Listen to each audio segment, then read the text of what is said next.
This is Kal Kat, the Kal Katster, the grandfather of Transformers fan films. I thought to chime in, doing a quick thing on the set of Starship Locations Legacy, episode 2 or new fan film 2. We done a 3-part Transformers Legacy, 2, 3 of those, and now we're doing in the middle of the Star Trek one. And I thought to chime in on the fan film as a fan film guy.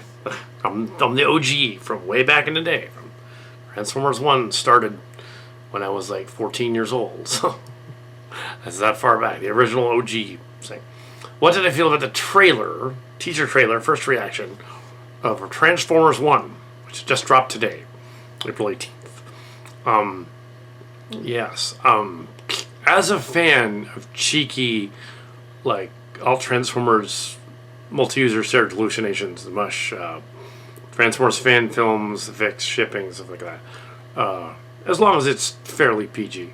As a fan of that, it ticks the right boxes. It actually looks like a fairly fun thing. It reminds me of the Lego Movie in terms of its humor, so it's a little too humorous. But that could be a good thing for the Lego Movie. Apparently, it's before the Great War. It's sort of part of the multiverse. It appears to be taking place in maybe the Transformers Prime timeline or something. It looks a little bit like that, or maybe even earlier.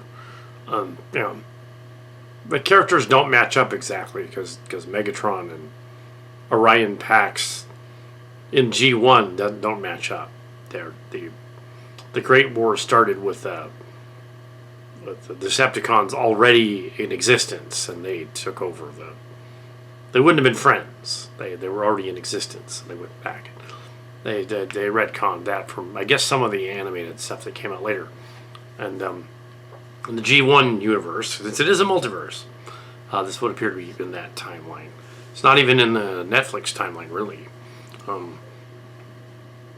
And it's got an all-star cast, and Chris Hemsworth, he's in everything, and several others. It's got like a Alpha Trion type of guy in it. Oh, it's a roadie movie, as some of the commenters were saying in the comments. There were a lot of haters in the comments, actually, that didn't like it at all.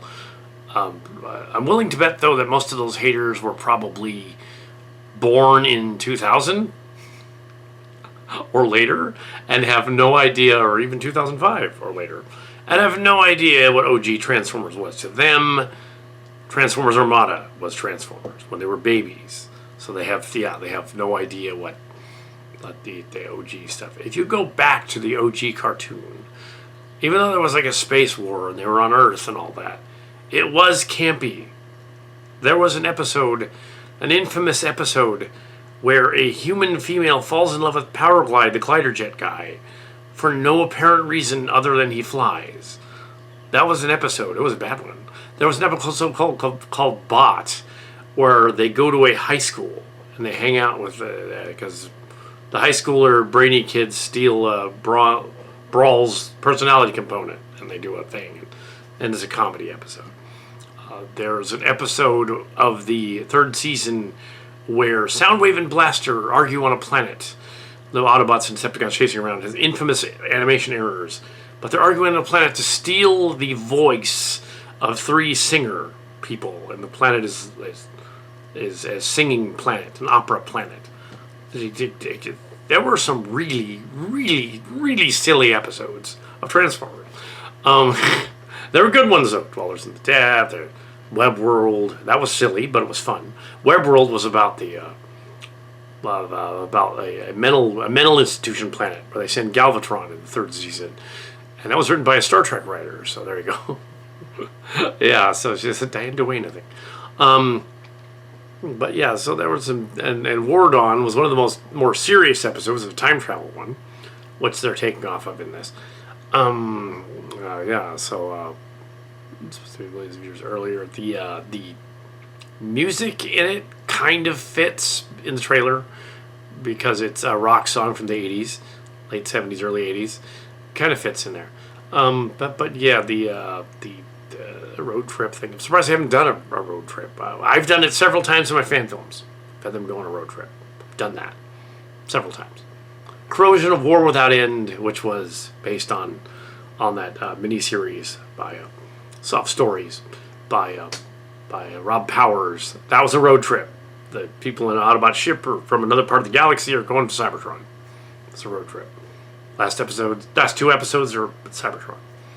And then things happen there. So we've done it. A couple of years ago. This story would seem to be an homage to that more than anything. There's a little bit of transitions and a wee bit of a sibling rivalry in there. 2 other fan film episodes. I had nothing to do with Transformers 1, but it's odd that the DNA of it is kind of something I would have done just for fun. I don't think the fans should take it that seriously, especially the Generation Z and Y. Generation Y people were born in the late 80s. They shouldn't take this too seriously because it's like, okay, well, it's not your Armada Transformers. It's really your next generation over. Generation Z, Zoomers. It's really them. So those that were born in the 2010s. Yeah, so it's really their Transformers. It's not yours. So yeah, and there's elements of the other one in there. Yeah, and they clearly homage the other characters. So, yeah, as play devil's advocate and say that I liked it as a trailer. It gets the job done. It tells you what's going to happen in the story, and it's probably meant to attract the Zoomers, so they'll go out and buy toys because they're in their early teens, so they'll go out and buy toys. Generation Y, fake Zoomers, early Zoomers, Generation Y, previous, they will maybe go and buy toys for the kids. They'll buy the toys. The younger ones will be out there. Whereas the Generation Xers are going to be like, oh, it's not quite what we had. Although I think we'll like it because it's a happy video. They weren't trying to make an expansion of that Cybertron scene from Bumblebee. They were trying to make their own thing, tell their own story. It's reminiscent also of the series, the Origins and Exiles from IDW and before that. So it's that too, which is kind of cool. Sure, Origins, Transformers Origins. And the Star Trek people trying to rip that off. Star Trek Origins. No, we've already seen that. We don't need that. But here, we haven't seen that. So, but yeah. So, yeah.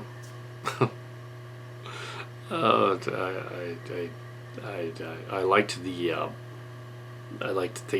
idea that Megatron in this is sort of a jock character who's I'm just kind of a dorky jock at first, and then he learns to be the evil warlord of the galaxy. and Orion Pax is sort of his like dorm buddy. It's Transformers Academy basically. It's Rescue Bots, but that's fine. It's like not as cheesy as Rescue Bots for the preschooler. So that's fine. It looks like it's edgier than Earthspark, which was very silly at times, very very silly, but at times very dark. There were dark bad guys. So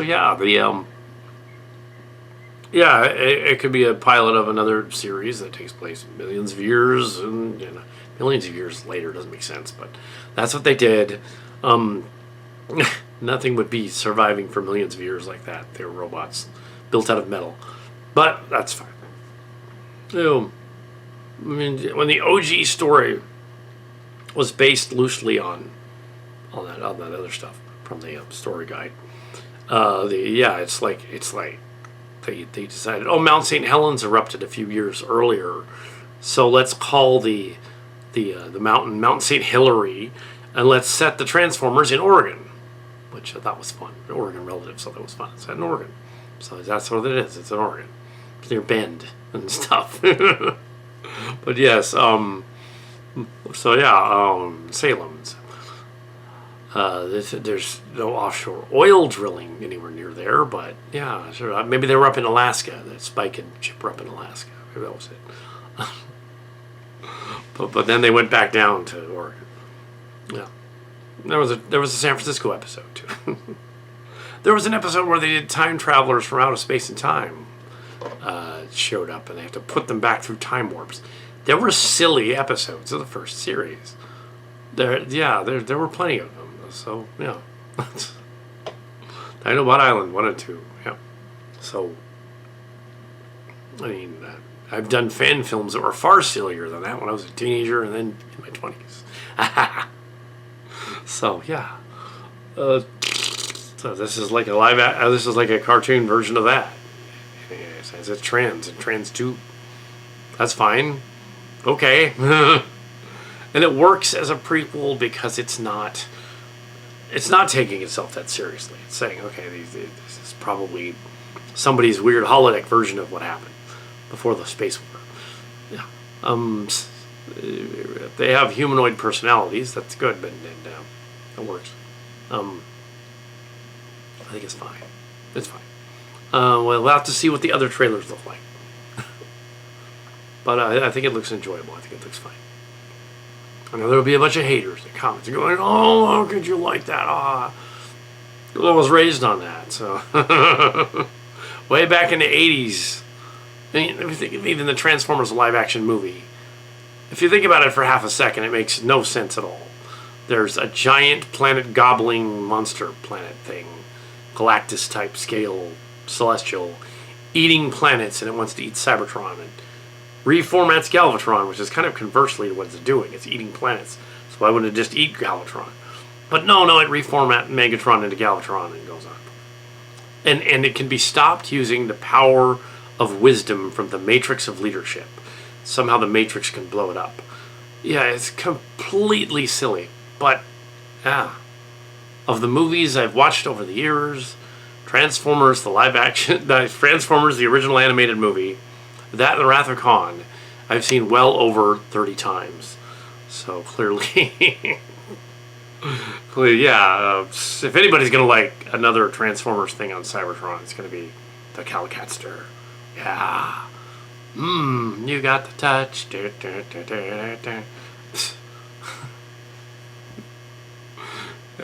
that should be fun. Yeah. I'm down for a story that looks like it's just going to be fun. It's not going to take itself terribly seriously. And that they are paying homage to Transformers lexicons and the All Transformers Mush boards by doing a cartoon movie on a budget. I think that's really awesome. That's Beyond the Rise of the Beasts, which also did that. Oh, yeah.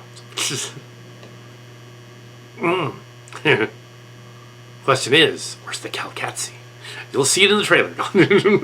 It's in there. It's in there. Blasted the door. Wait. You didn't shoot the door, did you? He was like, oh.